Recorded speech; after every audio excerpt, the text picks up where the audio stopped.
জনপ্ৰিয় কণ্ঠশিল্পী মৰ্মিতা মিত্ৰৰ সহানুভূতিয়ে সমগ্ৰ বিশ্বৰ দৃষ্টি আকৰ্ষণ। এগৰাকী বিশেষভাৱে সক্ষম শিল্পীক সহায় আগবঢ়াই বিশ্বৰ লাখ লাখ অনুৰাগীৰ হৃদয় জিনিছে কণ্ঠশিল্পী মৰ্মিতা মিত্ৰই। আপুনিও যদি এজন হৃদয়বান লোক তেন্তে সহ্য কৰিব নোৱাৰিব সম্পূৰ্ণ প্ৰতিবেদন চালে। প্ৰতিবেদন চালে লাখ লাখ অনুৰাগীয়ে জনপ্ৰিয় কণ্ঠশিল্পী মৰ্মিতা মিত্ৰৰ সহানুভূতিৰ নিশ্চয় শলাগ ল'ব। মৰ্মিতা মিত্ৰৰ সহানুভূতিয়ে এগৰাকী শিল্পীক সহায় আগবঢ়োৱাই হৃদয়স্পৰ্শ সকলোৰে। কিছুদিনৰ পৰা এইগৰাকী শিল্পীয়ে গীতৰ মাজেৰে সামাজিক মাধ্যমত লাখ লাখ অনুৰাগীৰ হৃদয় জিনিছে। আজি পুনৰ এই সহানুভূতিৰে বিশ্বৰ লাখ লাখ অনুৰাগীৰ হৃদয় স্পৰ্শ কৰিছে মৰ্মিতা মিত্ৰই।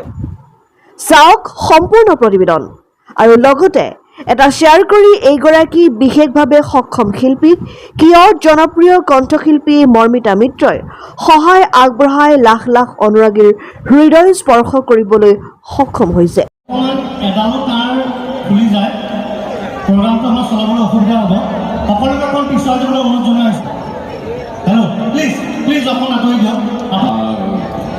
সঁচাই মৰ্মিতাই যি আদৰ্শ দেখুৱাই সেয়া সঁচাকৈ সহায় হ'বলগীয়া।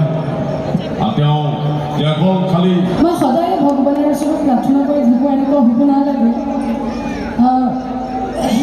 মই ইমান ধনী নহওঁ, মানে মই এই পৃথিৱীত যিমান গৰীব দুখী মানুহ আছে মানে সবকে মই সাহায্য কৰিব পাৰিম, কিন্তু মই প্ৰাৰ্থনা কৰিব পাৰিম। আৰু মই জানো মোৰ লগত মোৰ ভগৱান আপোনালোকে হয়, মোৰ শ্ৰোতা আপোনালোকে অকণমান প্ৰাৰ্থনা কৰিব পাৰে যে পৃথিৱীতে যিমান দুখী মানুহ আছে সকলোৰ দুখটো অকণমান কমি যাওক, সকলোৱে যেন ভালকৈ থাকিব পাৰে।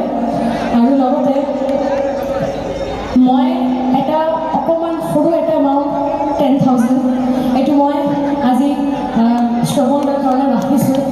কিয় ৰাখিছোঁ এইটো কোনো মাননি নহয়, তেওঁ আহিছে বুলি পইচা দি আছোঁ এনেকুৱা নহয়। আজি মোৰ লগত শ্ৰৱণদাৰ যি মুহূৰ্ত তেওঁতো চাবলৈ নোৱাৰে, তেওঁ চাব নোৱাৰে, কিন্তু আজিৰ এই মুহূৰ্তখন শ্ৰৱণদা তুমি মিঠাই খাই এইটো মানে মিঠা কৰি ৰাখিবা এই মুহূৰ্তটো। আৰু ইয়াতে 10,000 আছে, এইটো তোমাৰ কাৰণে, তুমি এইটো ৰাখিবা। আৰু তুমি কিবা কিবি মোৰ ভুল হ'লে মোক ক্ষমা কৰি দিবা। আজি একেলগে তুমি আমি নহয় গাম। একচুৱেলি মই বেছিকৈ ইমান কথা ক'ব পৰা অভিজ্ঞতা নহয়, তথাপিও মই কওঁ মই যদি এই বাজনীক যদি এবাৰ দেখিব পৰা হ'লে মোৰ মনটো বহুত ভাল লাগিল।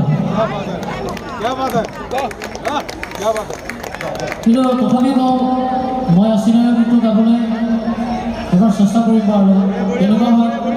যদি কিবা ভুল হয় আপোনালোকে ক্ষমা কৰিব।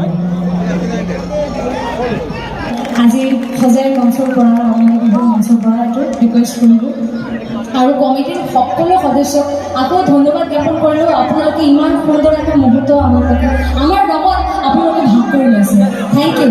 আৰু ৰাইজৰ কাৰণেতো মানে কিবা মানে মই একো মানে ক'বলৈ একো ভাষা নাই। আপোনালোকে নিজৰ বাবে এটা হাস্য কৰিব প্লিজ সকলো।